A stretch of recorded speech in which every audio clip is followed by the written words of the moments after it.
One format done, another format that we've been so familiar with over the last few months comes back.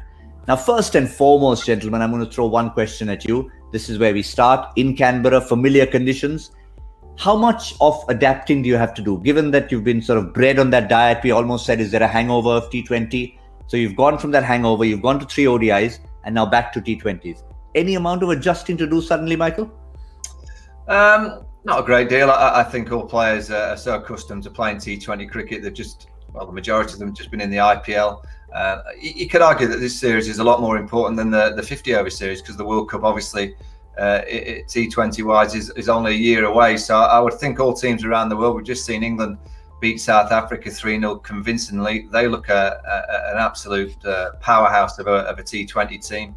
And all the other teams around the world will be watching England and kind of trying to follow suit in terms of the way that they're playing.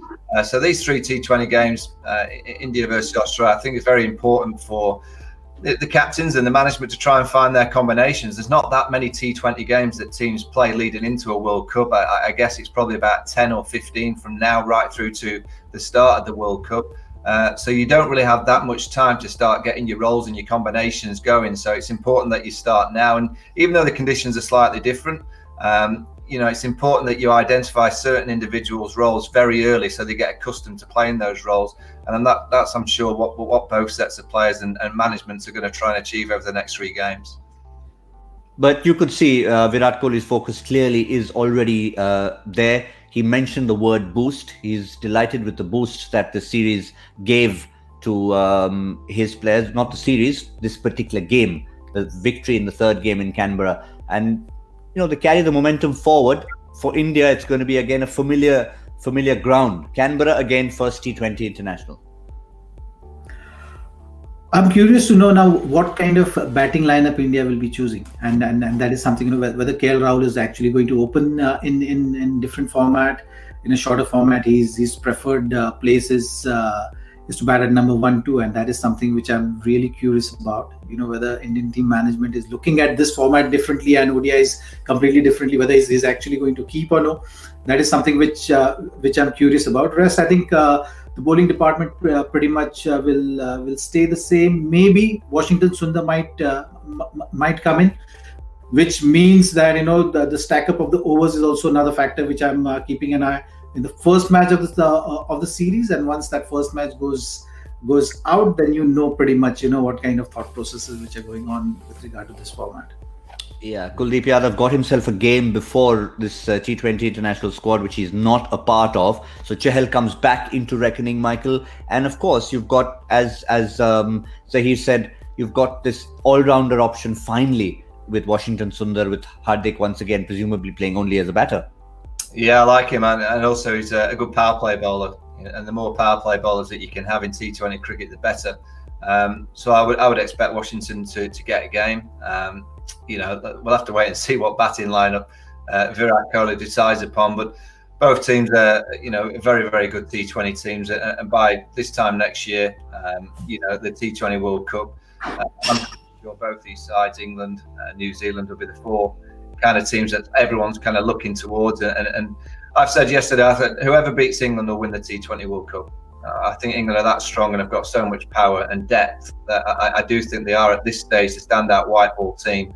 Made the final in the T20 World Cup in India last time, lost to the West Indies. That Carlos Brathwaite's last over smacking Ben Stokes to Wall Park. We don't want that to happen again, but I think anyone that beats England will win the T20 World Cup next year. I didn't want to bring that up, Michael. You did it all by yourself. Thank you very much for that. But the other importance of this particular series and any T20 internationals particularly that will be played, yes, it's great to have a tune-up in a franchise format, but to have actually your unit playing together in that format is important. And Zahir, we don't know in the next 12 months or so how many T20 internationals teams will get. So whatever you get, you need to grab it and use it. Absolutely. Fair enough. Short and sweet. That was unequivocal from Zahir Khan. It just shows the importance of that. But 2 teams playing. Australia at home, having just lost the game. They've lost a bit of momentum. So their first job for them will be to regain that momentum. And their squad, remains unchanged, except for the fact that you can have Darcy Short, who was included in place of David Warner. They weren't going to stick him in today's game, but you see Darcy Short being drafted into that first T20 international, Mike? No, I don't think so. I don't think they'll throw him straight in there. Matthew Wade might get a chance at the top of the order.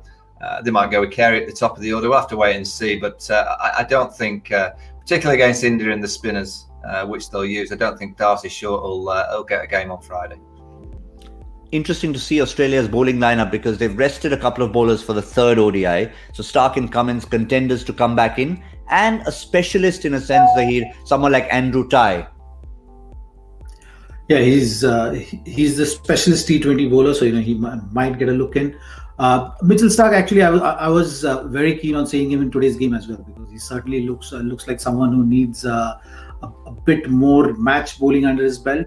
Ashton Agar will have to wait and see how he pulls up after that injury scare which we saw today. He was not able to run, so that might bring in a forced change as far as the playing 11 is concerned. The rest of the players pretty much from Australian side as well looks like going to pick themselves up. So yeah, Pat Cummins for sure will be making a appearance again. Is what my feeling is, considering the T20 World Cup, which is going to be just about 10 months away. So that is something which looks like the thought process going forward for Australia. Just one name, Michael, I want to get back to the Indian team, but one name from the Australian side, Daniel Sams, who was thrown into the IPL in a sense. Lot was expected of him. He again is more focused on the shortest format. So would they be including them, saying that, okay, Andrew Tye, Daniel Sams, that you are meant for our shortest format? Yeah, particularly Daniel Sams. I mean, Andrew Tye's T20 form's kind of gone a little by the wayside. He had an amazing time of it a year and a half ago. Not had so much of a great time this last 12 months. But Daniel Sams, I mean, we saw him over in the IPL. He's skillful. And the fact that if Mitchell Stark's missed today in a 50-over game with a slight niggle, I can't see how he plays on Friday. So it wouldn't surprise me if they go with Daniel Sams in the Aussie side. Most teams like a left armour. Great angle changes, great variations. You can take more sides of the ground with left armers, or captains feel that they can.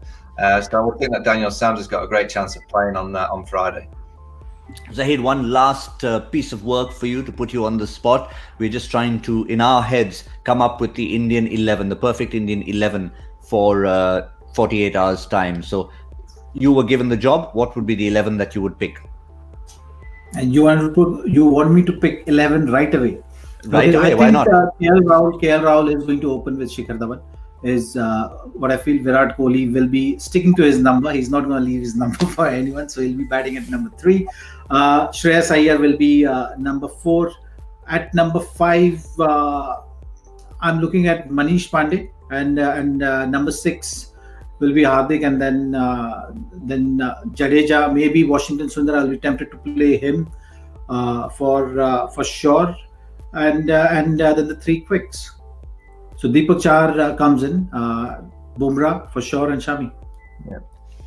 Okay, so you'd go Shami over Natarajan?